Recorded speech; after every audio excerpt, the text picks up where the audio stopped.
Bonjour, j'aimerais vous parler du mouvement de Dieu. C'est encore une de nos valeurs fondamentales du ministère. Je voudrais expliquer pourquoi. Lorsque Dieu parle, nous parlons de l'intégrité de Dieu. Parce que ce que Dieu est s'accorde parfaitement avec ce qu'il dit et avec ce qu'il fait. Et ces trois choses unies font que lorsque Dieu parle, nous avons confiance de son intégrité. Parce que ce qu'il est, c'est ce qu'il dit. Et ce qu'il dit, c'est ce qu'il fait. Nous voyons ce principe souvent rappelé par les prophètes de l'Ancien Testament, plusieurs, Ésaïe, Jérémie et d'autres. Quand ils ont confronté le peuple, ils ont défié le peuple quant à l'intégrité de Dieu, en fait. Est-ce que Dieu est ce qu'il dit et ce qu'il fait? Et souvent, ils ont défié le peuple dans la compréhension, dans leur pratique, dans leur mentalité, à revenir et bâtir sur cette intégrité. Alors nous sommes aujourd'hui invités à reconsidérer le mouvement de Dieu.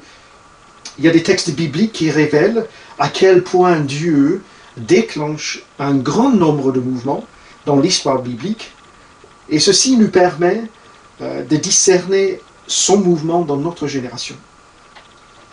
Alors j'aimerais vous donner quelques exemples pour situer l'importance de ce mouvement. Quand nous parlons de la création, lorsque Dieu parle, il dit une parole apostolique, une parole qui est envoyée pour créer quelque chose de rien. Et en fait, lorsque Dieu parle, il crée un mouvement de création par lequel le monde tel que nous le connaissons, il existe aujourd'hui. Lorsque Dieu parle, et cette parole a un caractère apostolique, nous comprenons que Dieu n'a ni contrainte, ni restreinte, qu'il est libre, il y a son libre choix, son désir, sa volonté, si vous voulez, et que c'est de cette manière que Dieu crée des mouvements, à la fois dans l'Écriture et à la fois aujourd'hui. Alors un autre exemple, c'est Abraham. Lorsque Dieu parle encore, Abraham se met en mouvement. Il rentre dans ce mouvement de Dieu, et c'est un homme qui rentre dans le mouvement de Dieu, qui permet à des promesses à être réalisées sous l'alliance que Dieu a donnée à Abraham, jusqu'à ce qu'une nation, la nation d'Israël, rentre dans le pays en terre promise. Ce que nous remarquons dans cette histoire est très important, c'est que lorsque Dieu est en mouvement, il nous appelle à rentrer dans son mouvement en collaborateur et en participant, tel qu'il l'a fait avec Abraham dans la Genèse 18 par exemple. En fait, la leçon pour nous, et c'est le caractère important du mouvement de Dieu, qui le distingue de tout autre mouvement, c'est que je ne crée pas un mouvement moi-même, ni quiconque. Le but n'est pas que j'ai un projet et que je demande à Dieu de bénir mon projet, et que je demande à d'autres à se joindre à moi. Par nature, ce mouvement-là sera transitoire, éphémère. Ces mouvements ont tendance de passer avec le temps. Par contre, discerner le mouvement de Dieu, ce que Dieu a dit, ce que Dieu a déclenché, nous fait rentrer dans la pérennité des promesses et des projets de Dieu. Ce n'est plus une question de plan, de stratégie, d'objectif, de vision, 5 ans à 10 ans, bien que peut-être pour certains ça aurait une certaine utilité. En fait, ça ne devient non pertinent. Ce n'est plus à propos.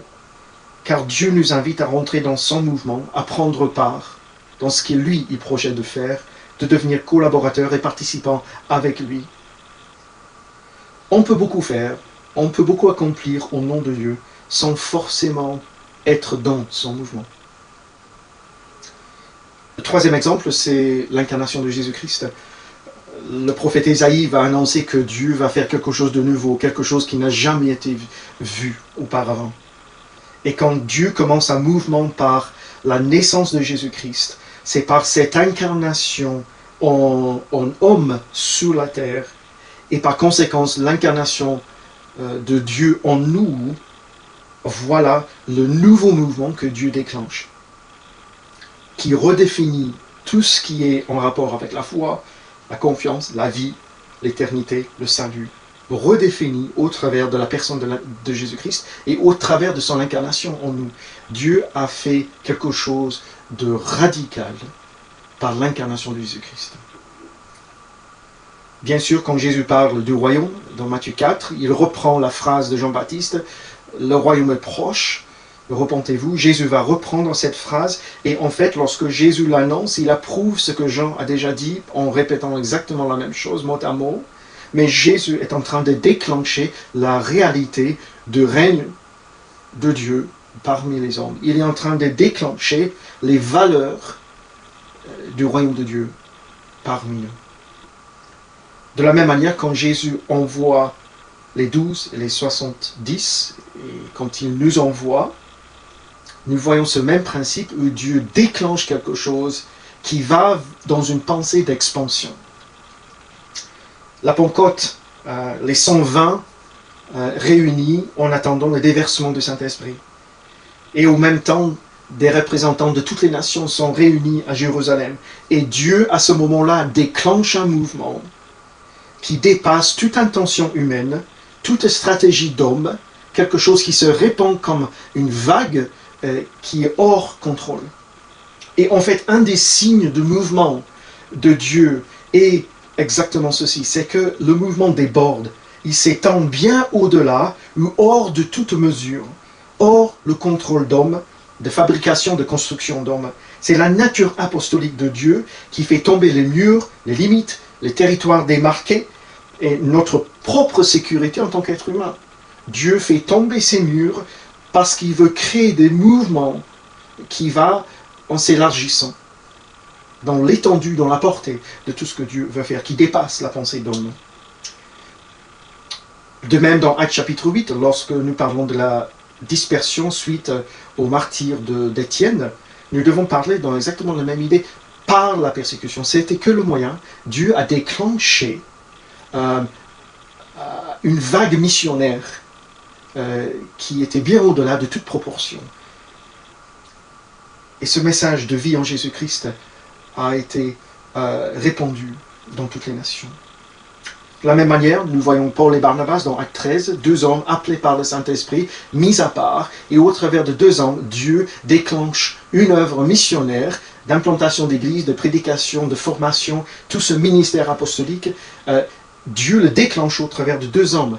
Ce retour à l'ontologie nous permet de concevoir que toute ma vie est radicalement changée et que ma sécurité est en Jésus-Christ.